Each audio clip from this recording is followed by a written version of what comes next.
진표율사, 진표의 구도행.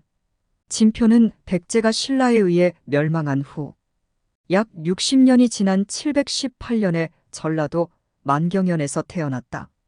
아버지는 진내말, 어머니는 길보랑이며 성은 정씨라고 한다.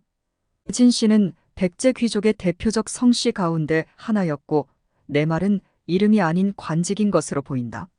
삼국사기는 백제 관인에게 신라 벼슬을 줄 때 백제 관등 삼품이었던 은솔은 신라 관등 내말로 한다는 기록으로 볼 때 진표의 집안은 그 지역에서 상당히 지체 높은 가문이었던 것 같다. 이렇게 부족함이 없는 환경에서 자란 진표가 험난한 구도의 길을 걷게 된 것은 하나의 기묘한 사건 때문이었다. 어려서부터 무예를 연마한 그는 홀로 사냥 나가기를 즐겼는데 11세가 되던 어느 봄날 짐승을 찾아다니다 버들가지를 꺾어서 30여 마리의 개구리를 꿰어 물에 던져두었다. 나중에 구워 먹기 위함이었는데 갑자기 나타난 사슴을 쫓다가 그만 깜빡 잊고 귀가하게 되었다. 시간은 흘러 이듬해 봄이 되어 다시 사냥을 나간 진표는 우연히 작년에 꿰어놓은 개구리들이 아직 살아서 울고 있는 모습을 발견하게 된다. 그리고 그는 몹시 한탄하여 자책하기를 다음과 같이 하였다고 한다. 앞불사, 어떻게 내 입과 배를 채우자고 저들로 하여금 한 해가 지나도록 고통받게 했단 말인가. 이에 얼른 버들가지를 끊어 조심스럽게 풀어준 다음 이 일로 인해 뜻을 일으켜 출가하게 되었다. 고 전한다.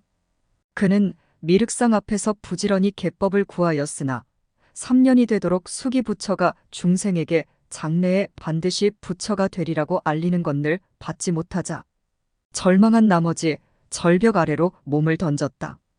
그때 문득 청이동자가 나타나 손으로 그를 받아 다시 위에 올려놓았다.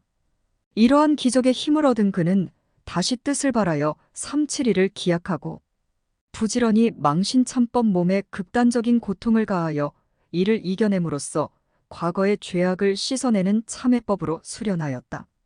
돌로 몸을 두드리며 참회한 지 사흘 만에 손과 팔이 부러져 떨어져 나갔다. 7일째 되는 날 밤에 지장보살이 금장을 흔들며 나타나더니 손과 발을 고쳐주고 가사중이 장삼 위에 왼쪽 어깨에서 오른쪽 겨드랑이 밑으로 걸쳐 입는 옷과 바리떼 중에 공양 그릇을 주었다. 드디어 마지막 날이 되자 천안이 열리며 미륵보살이 도솔천으로부터 내려오는 것을 볼 수 있었다. 지장보살과 미륵보살은 그의 머리를 쓰다듬으며 신명을 아끼지 않고 개를 구하는 것을 칭찬하였다. 지장보살은 개본 비구와 비구니가 지켜야 할 계율의 조목을 뽑은 책을 내려주고 미륵보살은 제8간자, 제9간자라고 쓰여있는 목간을 내려주며 다음과 같이 말하였다. 이 두 간자는 내 손가락 뼈다. 이것은 처음과 근본의 두 깨달음을 비유한다. 또 구는 법이며 팔은 새로 만들어질 종자이니신 훈종자. 여러 수도로서 새로 만들어지는 종자. 본유종자와 대비된다. 이것으로서 인과응보를 마땅히 알 수 있다.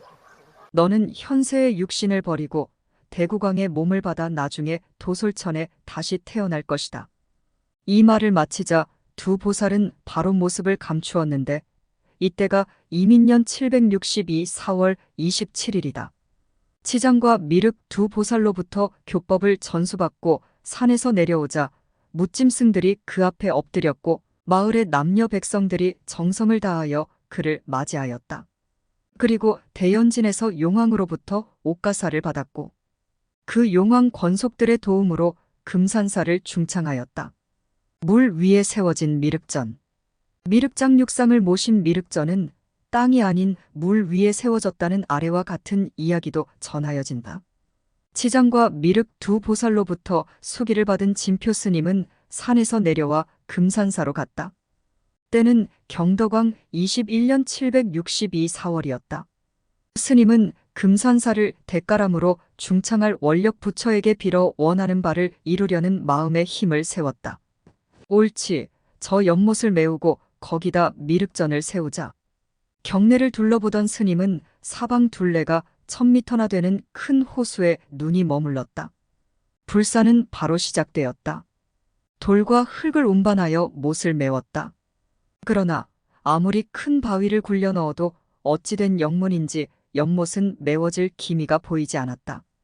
더 이상 인력과 비용을 댈 수가 없게 되자 진표 스님은 미륵과 지장보살의 가호 없이는 불사가 어려울 것이란 생각에 곧 백일기도에 들어갔다. 백일기도를 마치는 날 미륵과 지장보살이 나타났다. 이 호수는 9마리의 용이 살고 있는 곳이므로 바위나 흙으로 호수를 메우는 일은 불가능할 것이고 수치로 메워야만 하리라. 인근에 눈병이 퍼질 것이니 너는 사람들에게 숯을 한 짐씩 지고 와서 호수에 붓고 나서 눈을 씻으면 완치될 것임을 알리도록 해라.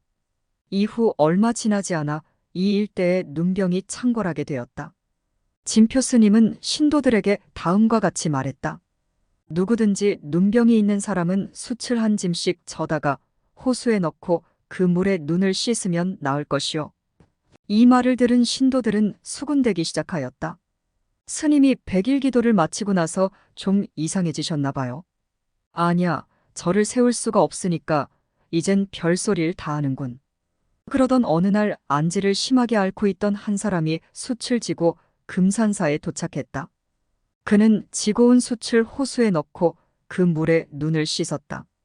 눈병은 씻은 듯이 사라지고 이 소문을 들은 사람들은 너도 나도 숯을 지고 몰려와 금산사 호수에는 하루에도 수천 명의 눈병 환자들이 줄을 이었다. 호숫물은 며칠 안 가서 반으로 줄게 되었다. 그렇게 수주일이 지나자 호수는 아주 메워져 반듯한 털을 이루었다. 금산사를 중창한 진표율사는 금강산으로 들어가서 발연사를 짓고 점찰법회를 열면서 7년간을 머무른 뒤에 다시 변산의 부사이방으로 돌아오게 된다. 그는 고향으로 가 부친을 만나보기도 하고 어떤 때는 대덕 진문의 방에 가서 머물기도 하였다. 이때 속리산의 대덕 영심이 대덕 융종, 불타와 함께 찾아와 목숨을 걸고 법문을 구하자 교를 전하였는데 그들에게 공양차제비법 1권, 점찰선 악업보경 2권 간자, 189개, 미륵으로부터 받은 9관자를 건네주며 속리산으로 돌아가서 길상초가 난 곳에다 절을 짓게 하였다. 영심 등은 곧 절을 세우고 절의 이름을 길상사지금의 법주사라 하고 점찰법회를 열었다. 진표율사는 아버지를 모시고 발연사로 들어가 수도를 하다가 일생을 마쳤다. 진표는 임종을 하루 앞두고 임종계를 묻는 제자들에게 내일 법당 밖 동쪽을 보라고 말한 뒤 다음 날 아침 동편 절벽 바위에 가부좌를 한 채 열반에 들었다.